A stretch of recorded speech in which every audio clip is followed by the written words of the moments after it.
Bonjour, je vous laisse le temps de vous installer confortablement.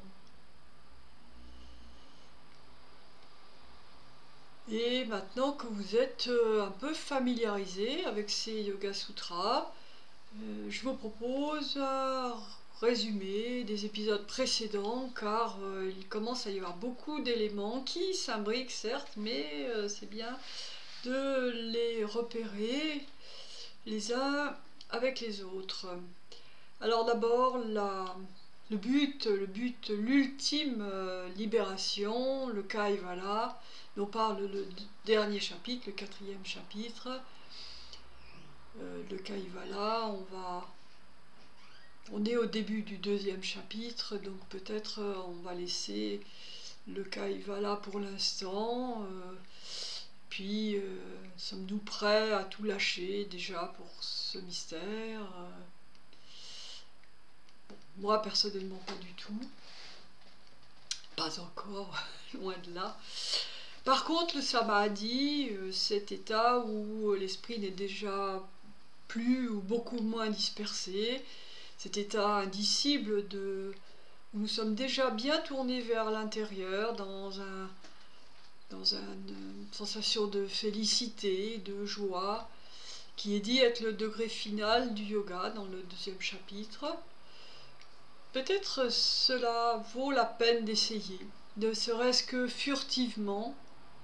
Ça m'a dit furtif, une étincelle de ravissement, ça existe, hein, ça existe, c'est possible. Et en deçà de ces deux très beaux, très belles finalités, les perturbations du mental. Les fameux vrittis de toutes sortes qui freinent notre progression vers cette nature profonde. Les activités du mental ne sont pas toujours pénibles, heureusement, mais elles peuvent, selon la situation, générer des situations douloureuses ou néfastes. Elles sont au nombre de 5, citées dans le premier chapitre, Sutra 6. La connaissance juste, le savoir erroné, ce sont des états de l'activité mentale, ce ne sont pas des buts ou autre chose. Simplement, je suis dans un état de connaissance ou bien de jugement. L'imagination, le sommeil est un état du psychisme, et la mémoire, bien sûr, qui fréquemment vient nous perturber.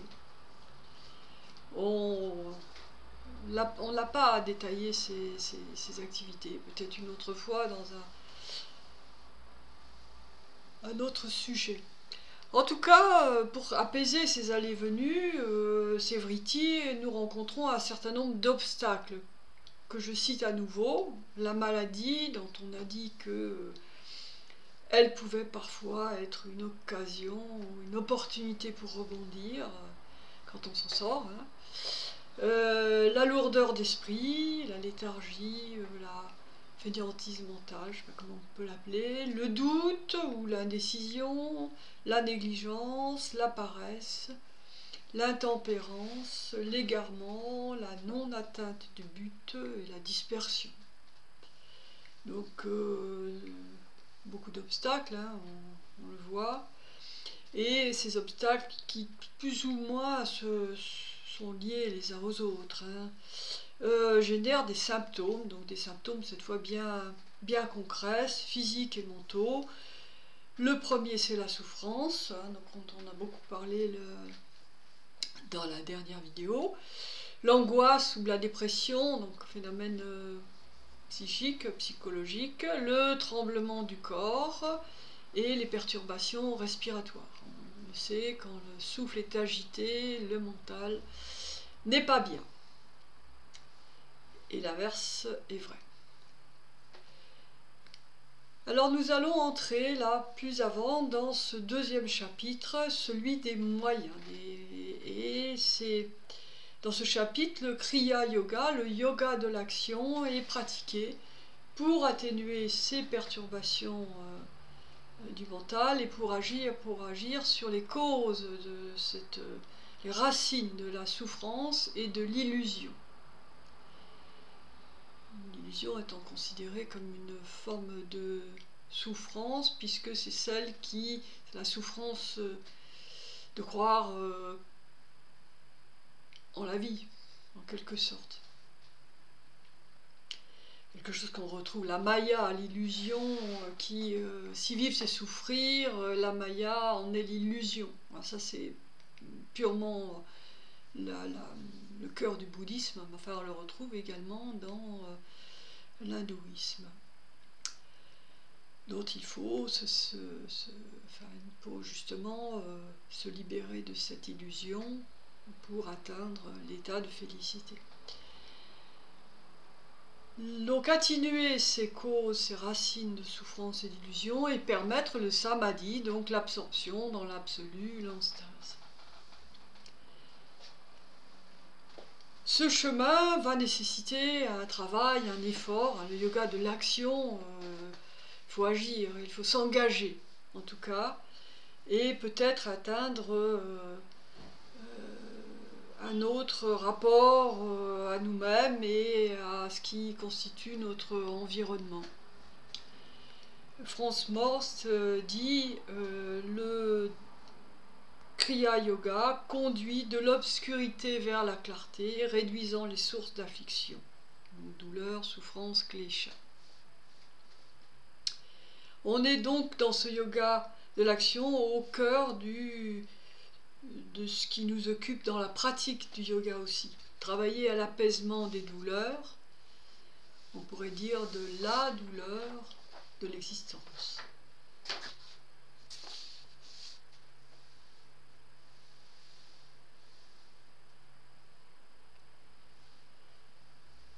Les kleshas, plus précisément, quelles sont ces sources de souffrance? L'ignorance, c'est le premier des kleshas. L'ignorance ou l'aveuglement, la méprise, l'égarement en quelque sorte, qui nous conduit à l'égarement. Le sentiment, le deuxième, c'est le sentiment de l'ego, quand il est vaniteux. Le troisième, le désir de prendre, l'avidité, l'attachement excessif. Le quatrième, l'aversion, la détestation, le refus d'accepter ce qui est, ce qui vient. Et le dernier, l'attachement à la vie, la peur de perdre la vie, la peur de la mort. Voilà les 5 obstacles fondamentaux qui produisent l'instabilité du mental.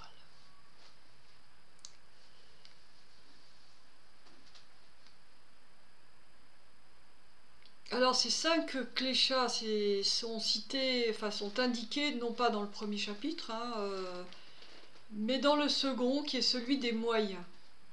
Pourquoi? Parce que ce sont aussi des forces de changement, des forces de mouvement, capables de se retourner, capables de pouvoir bouger, de pouvoir changer. Ça c'est important, c'est-à-dire qu'il n'y a pas de déterminisme finalement, puisque on peut mettre en mouvement, et c'est ce qu'on va voir par la suite, les moyens nous sont donnés, de mettre en mouvement ces kleshas pour sortir de leurs effets néfastes. Franz Morst, toujours, dit que la raison possible de leur revirement vient du fait qu'elles sont cause de changement de naissance en naissance. La force de changement qu'elles sont peut devenir une force apte à se retourner vers la concentration en un point proche de l'unité. Oui, alors il ne faut pas oublier que donc dans l'hindouisme, nous avons la question de la croyance dans la renaissance, dans la réincarnation, et que la croyance dans le karma, c'est-à-dire ce réservoir des actes qui produit les renaissances et l'état des renaissances de vie en vie où on trimballe c'est-à-dire notre réservoir des actes. Bon,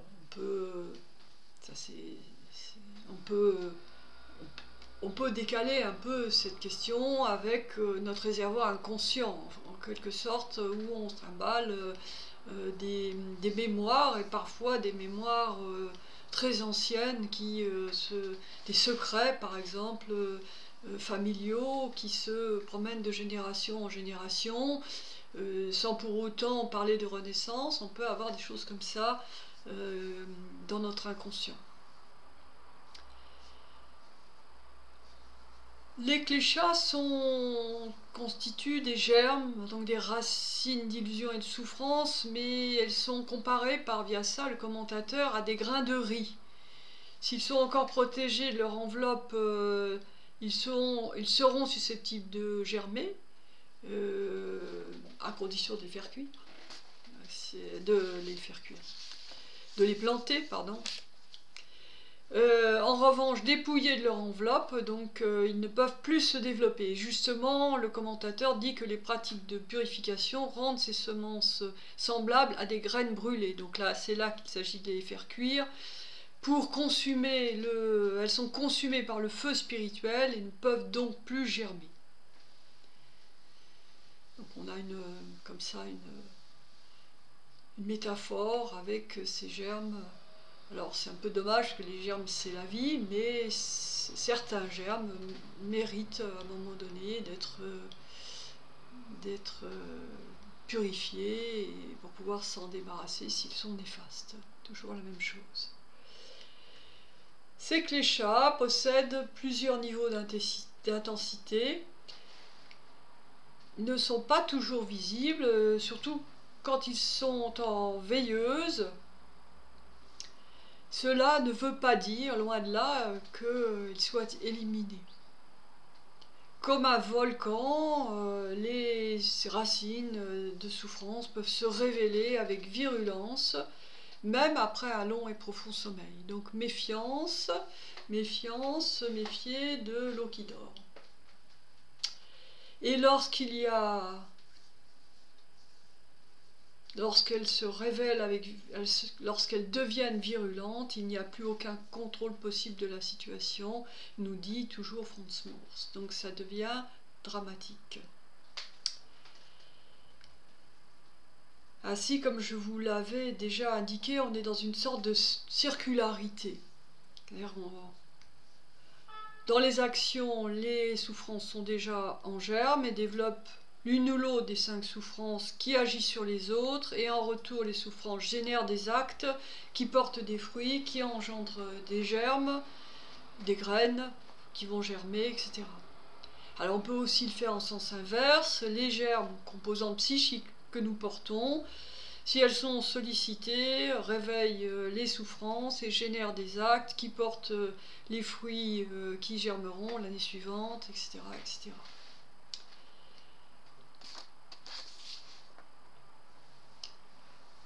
La seule solution, c'est de faire preuve de discernement en identifiant ces racines du mal que sont les kleshas. Elles peuvent être dites atténuées par un acte mental qui développe le contraire. C'est déjà une façon de les comprendre, de développer la pensée contraire, c'est-à-dire avidya, l'ignorance, et avidya, c'est le non-savoir. Qu'est-ce que je ne sais pas? Vous voyez, on peut commencer à dire, au lieu de dire j'ignore, on peut dire qu'est-ce que je ne sais pas. Enfin, c'est ça, c'est ce travail-là un peu de décortiquer les choses par une pensée mobile en quelque sorte, agile comme on dit maintenant dans les entreprises, la pensée agile. C'est quand même, elles sont atténuées, c'est une étape intermédiaire sur la voie de la délivrance, mais ce n'est qu'une étape, elles sont toujours là, elles se manifestent moins souvent, on les contrôle mieux peut-être, mais en tout cas on prend conscience du mécanisme de répétition sur lequel on peut donc agir. Savoir, c'est pouvoir. Ces germes peuvent également être interrompus, ces racines, et revenir par intermittence lorsque la cause apparente du déclenchement se manifeste, si on la réveille, comme la colère ou la jalousie, comme peuvent survenir suite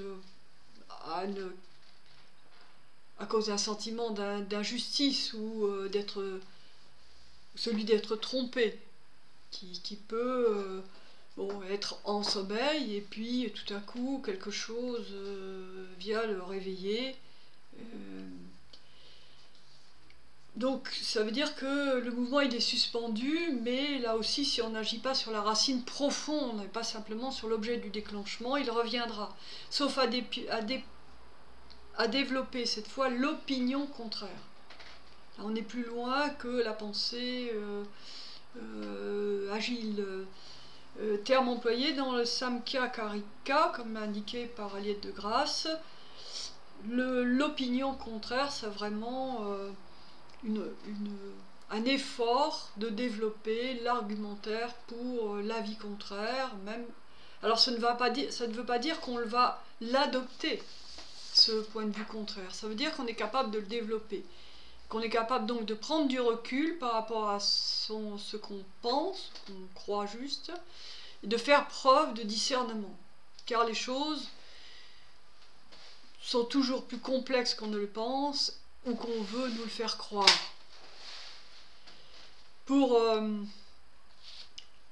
nous distraire un petit peu de ces choses sérieuses, j'avais envie de vous prendre un exemple formidable d'intelligence et d'humour nécessaires à lutter contre l'aveuglement. C'est un extrait de À tort et à raison, d'un sketch de Raymond DeVos, que j'ai un peu écourté et je m'en excuse vis-à-vis de lui. C'est difficile de juger. Moi, j'ai longtemps donné raison à tout le monde. Jusqu'au jour où je me suis aperçu que la plupart des gens à qui je donnais raison avaient tort. Donc j'avais raison. J'ai raison, non? Puisqu'ils avaient tort. Moi aussi, il arrive que j'ai tort. Mais j'ai mes raisons, que je ne donne pas, car ce serait reconnaître mes torts. J'ai raison, non? Remarquez, il m'arrive aussi de donner raison à des gens qui ont tort. Mais là encore, c'est un tort. Il n'y a pas de raison. En résumé, je crois qu'on a tort d'essayer d'avoir raison devant des gens qui ont toutes les bonnes raisons de croire qu'ils n'ont pas tort. Voilà, je crois que c'est le summum de la manière de se détacher, quoi. De se détacher. L'humour en l'état, et malheureusement, notre société n'est pas aujourd'hui faite pour l'humour, sans même aller jusqu'aux caricatures. Et si on ne fait pas ça, si on ne prend pas cette distance, eh bien le processus peut devenir très actif. Les cléchas sont virulentes, viennent nourrir la sphère des souffrances et les mouvements mentaux afférents. Le sentiment d'injustice qui n'était qu'un sentiment peut se transformer en paranoïa et nourrir les mouvements extrémistes, malheureusement. Alors qu'on ne s'en trompe pas sur mon propos, cela ne veut pas dire que les faits que dénoncent ces mouvements soient tous erronés. Ce n'est pas mon sujet. Ce dont je veux parler, c'est d'un comportement individuel, une manière de réagir à une situation qui devient figée, la manière devient figée en certitude, impossible à tempérer, contester, décaler, moquer. Voilà, les Yoga Sutras sont une école individuelle. Je reviens au comportement individuel. Et cette attitude se retrouve malheureusement dans bien des domaines, cette attitude excessive, où les cléchas s'épanouissent largement. on la retrouve dans la toute-puissance ou le hubris que dénoncent actuellement les convivialistes, cette fameuse folie des grandeurs. On voit bien que on les voit clairement dans toutes les dictatures, hein, qui sont d'ailleurs faussement couvertes par des aspects de notoriété ou pas. On le voit dans certaines directions de grandes entreprises qui